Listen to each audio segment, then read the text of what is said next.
নমস্কার, সবাই কেমন আছেন? আমি সোমা, কানাডা কথার আরেকটি নতুন ভিডিওতে আপনাদের সবাইকে স্বাগত।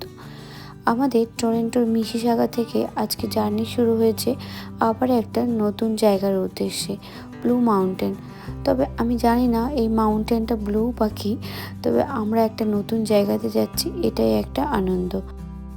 টরন্টোর মিসিসাগা থেকে প্রায় 3 ঘন্টা ড্রাইভ করে পৌঁছাতে হবে।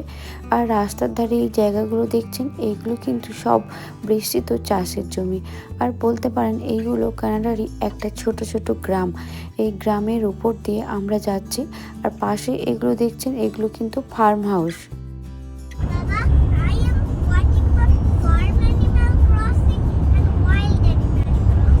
আমাদের এই রাস্তাতে যাওয়ার অভিজ্ঞতা সম্পূর্ণই আলাদা, কারণ এইখানে রাস্তার দুপাশে যেমন সবুজ গাছের সমাহার, তেমন রাস্তাটাও খুবই সুন্দর। একবার উঁচুর দিকে যাচ্ছে, একবার নিচেতে নামছে। আর শ্রিয়ান যেমন বলছে না, কোনোটা ওয়াইল্ড অ্যানিমেল ক্রসিং আর বা ফার্ম অ্যানিমেল ক্রসিং। রাস্তার ধারে এই যে লেখা আছে, এই লেখাগুলোতে কখনো লেখা আছে যেগুলো টার্টেল ক্রসিং, ডিয়ার ক্রসিং বা ফার্ম অ্যানিমেল ক্রসিং। তো এইগুলো শ্রিয়ান কিন্তু বলছে। আর আকাশটা দেখুন যেন মেঘে ভরে গিয়েছে। আমরা ড্রাইভ করতে করতে আবার একটা ছোট্ট শহরে এসে পৌঁছালাম। এগুলোকে এখানে কান্ট্রি সাইড বলে, মানে শহর থেকে কিছুটা দূরে, কিন্তু এখানে বেশিরভাগ চাষবাস করা হয়। পাশাপাশি সব জমিগুলোতে নিত্য প্রয়োজনীয় যেই জিনিসগুলো সেইগুলো তো পাওয়া যায়, যেমন দেখলেন পেট্রোল পাম্প, স্কুল, হসপিটাল, এগুলো কিন্তু সবই এই ছোট্ট শহরের মধ্যে থাকে। আর দেখুন রাস্তার দুই ধারে আমরা পেরিয়ে চলেছি, আর দুই দিকে গাছে ভর্তি। তবে জানেন, এইগুলো যখন এখানে ফল সিজন তখন আসলে কিন্তু আরও সুন্দর লাগে দেখতে। আমাদের টরন্টো ট্রিপের প্রথম নায়াগ্রা যেদিন গেলাম, ওই দিনই ওয়েদারটা ভালো ছিল, কিন্তু তারপর থেকে মেঘ যেন আমাদের পিছন ছাড়ছেই না। আজকেও দেখুন আকাশ এত মেঘলা হয়ে আছে, যে কোনো মুহূর্তে বৃষ্টি নামতে পারে। আর বলতে বলতে দেখুন হালকা হালকা করে বৃষ্টি নেমেই গেল। আর পাশে দেখুন এই একটা ছোট্ট ফার্ম হাউস। এখানে রাস্তা যেতে যেতে রাস্তার মাঝখানে মাঝখানে এইরকম ছোট্ট ছোট্ট একটু ফার্ম হাউস দেখা যায়। আর এখানে তো অলরেডি বৃষ্টি শুরু হয়ে গিয়েছে। আমরা যেখানে যাচ্ছি এটা তো একটা স্কি রিসোর্ট, তবে বিভিন্ন সিজনে বিভিন্ন ধরনের এখানে প্রোগ্রাম হয়। তো সামারে যেহেতু আমরা যাচ্ছি, সামারে যে এখানে সামার অ্যাক্টিভিটিগুলো সেগুলি আমরা এনজয় করব। আমরা একটা খুব সুন্দর রাস্তার মধ্যে ড্রাইভ করে ব্লু মাউন্টেনের কাছে পৌঁছে গেলাম। ওই যে দূরে সাদাগুলো দেখা যাচ্ছে, ওই জায়গাটাই হলো ব্লু মাউন্টেন। আর এই ব্লু মাউন্টেনটা হলো একটা স্কি রিসোর্ট। আর এটাই হলো অন্টারিও প্রভিন্সের সব থেকে বড় স্কি রিসোর্ট। উইন্টার সময়ে এখানে বিভিন্ন ধরনের অ্যাক্টিভিটি হয়, তবে সামারেও বিভিন্ন ধরনের অ্যাক্টিভিটি হয়। আমরা এখানে পৌঁছে গাড়িটা পার্কিং করে যে মেন এন্ট্রান্স ওইখানটাতে যাচ্ছি। আর যে সামনে বিল্ডিংগুলো দেখছেন, এগুলো কিন্তু সব রিসোর্ট।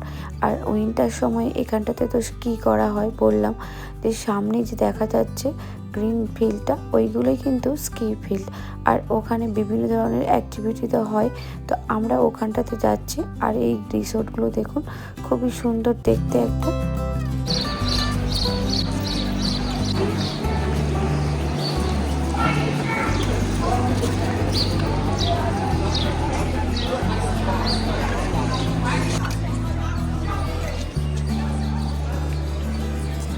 শ্রীনু, তারা কোথায় এসেছো তুমি? ও মাই গড, ব্লু মাউন্টেন। আমরা ভেতরে ঢুকে গেলাম। আর দেখুন এই চারপাশে এই জায়গাগুলো দেখছেন, এগুলো যেমন রিসোর্ট আছে, আর তার পাশে এখানটা রেস্টুরেন্ট, বিভিন্ন ছোটোখাটো শপ, তো এগুলো এখানটাতে আছে। First time I go on a road movie. Oh, this is the first time? Yeah. আমরা ওখানে পৌঁছেই প্রথমে গন্ডোলা রাইডটা করে নিলাম। যদিও আরও অনেক ধরনের অ্যাক্টিভিটি আছে, কিন্তু আমাদের কাছে যেহেতু বাচ্চা আছে, তো এই জন্য আমরা যেটা একটু সেফ হবে সেটাই করলাম। আর দেখুন যত উপরের দিকে উঠছি, কি সুন্দর ভিউটা দেখতে লাগছে। তো এটা এখানে দেখার একটা জিনিস। তো আর এইখানে উপরে উঠে পাশাপাশি একটু হাইকিং করা যায়, কিন্তু যেহেতু বৃষ্টি হচ্ছে বেশিক্ষণ আমরা উপরে থাকতেও পারিনি। আমরা উপরে উঠে আসলাম, আর উপরে উঠে আসার পর এখানে দেখুন একটা ম্যাপের মতন দেয়া আছে কোন দিকে গেলে কি দেখতে পাবো। তো সামনে গেলে কিন্তু একটা ভিলেজও ছিল, কিন্তু আমাদের যেহেতু এখানে বৃষ্টি হচ্ছে হালকাভাবে, তো আমরা বেশি এক্সপ্লোরও করিনি। আর উপরে উঠেছি, প্রচণ্ড হাওয়াও দিচ্ছিল, তো খুব ঠান্ডা ঠান্ডাও লাগছিল।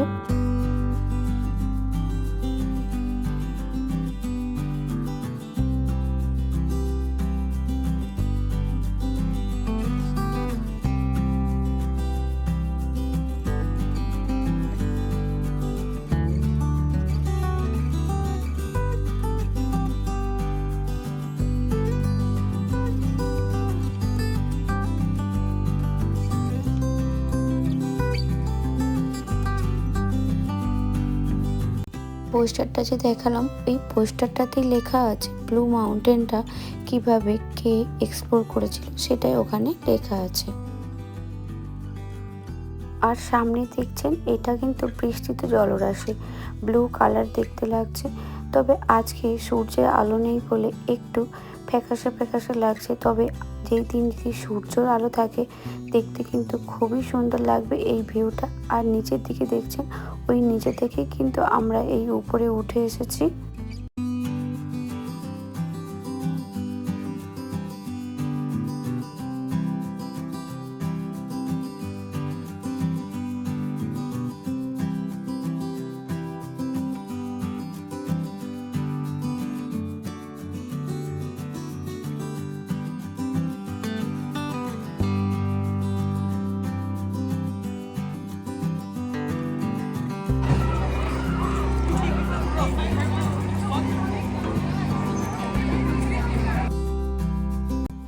এবার নিচে নামার পালা। উপরে এতটাই ঠান্ডা, বেশিক্ষণ থাকা যাচ্ছে না। আর এই যে জায়গাটা দেখছেন, এই জায়গাটাই কিন্তু উইন্টারে স্কি হয়, একদম এখান থেকে শুরু হয় নিচে অবধি স্কি করে যায়।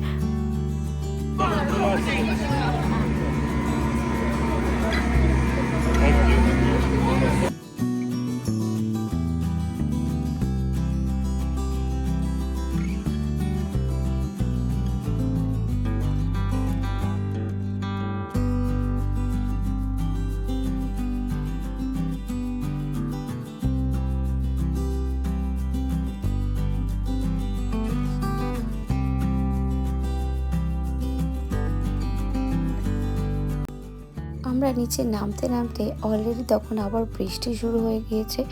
আমাদের এখান থেকে আবার একটা নতুন জায়গাতে যাওয়ার আছে, টোবারমুড়ি বলে। তো ওইখানে আমরা যাব আজকে, কিন্তু আমাদের যেন বৃষ্টির পিছন ছাড়ছে না। আর দেখুন যত নিচে নামছি যেন মনে হচ্ছে আরও অন্ধকার হয়ে যাচ্ছে। আর এইদিকে বৃষ্টি হচ্ছে বলে শ্রিয়ান পুরো টুপি দিয়ে মুখ টুক ঢেকে নিয়েছে। আর বললাম না, এখানে আরও অনেক কিছু অ্যাক্টিভিটি করার জায়গা আছে, কিন্তু যেহেতু বৃষ্টি হচ্ছে আমরা আর কোনো কিছু এক্সপ্লোর করতেই পারলাম না, শুধু গন্ডোলা রাইডটাই করেছি। নিচে নেমে এসে এইখানে পাশাপাশি জায়গাগুলো একটু এক্সপ্লোর করছিলাম, প্লাস তার সাথে একটু খাওয়া দাওয়া করলাম আর কিছু কেনাকাটা করলাম। কারণ আমরা যেখানেই যাই ওখান থেকে কিছু না কিছু একটা কেনাকাটাই করি। আর তার পাশে এখানে একটা সুন্দর একটা আর্ট গ্যালারি আছে, তো ওইখানে গেলাম।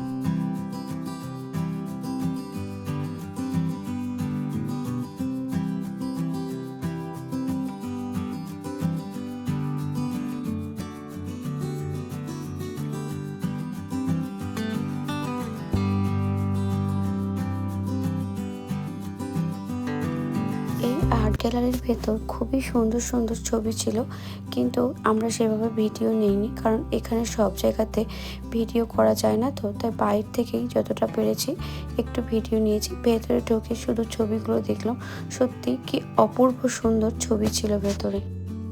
আমরা এক্সপ্লোর করতে করতে এখানে সামনে আসলাম, এসে দেখি এখানটাতে ব্লু বলে লেখা আছে। তো এইখানটাতে দাঁড়িয়ে আমরা সবাই একটা ফটো তুললাম। আর দূরে দেখুন কি সুন্দর করে এই গন্ডোলাগুলো নামছে উঠছে এক লাইন দিয়ে, অপূর্ব সুন্দর কিন্তু এখান থেকে দেখতে লাগছে। আর হালকা হালকা দেখে বুঝতে পারছেন হালকা হালকা ঝিরঝির করে, তখনও বৃষ্টি তো শুরু হয়েই গিয়েছে। তবু যেহেতু ছেড়ে চলে আসবো এই জায়গাটা, আসার আগে একটুখানি দাঁড়িয়ে দেখে নিতে তো ইচ্ছে করে। আমাদের টরন্টো ট্রিপের এক এক করে অনেক জায়গা ঘোরা হলো, তার মধ্যে ব্লু মাউন্টেনটাও একটা অন্যরকম জায়গা করে নিল মনের ভেতরে। তো আমার ছেলেরও এটা ফার্স্ট অভিজ্ঞতা ছিল গন্ডোলা রাইড, ও তো খুব মজা করেছে। তো ব্লু মাউন্টেনকে বিদায় জানিয়ে আমরা চললাম আমাদের পরবর্তী ডেস্টিনেশন টোবারমুড়ি। ব্লু মাউন্টেনে আসার পথটা যতটা সুন্দর ছিল, টোবারমুড়ি যাওয়ার পথটাও কিন্তু আরও সুন্দর। আর রাস্তায় যেতে যেতে অনেক ফার্ম হাউস আমরা দেখতে পাচ্ছিলাম।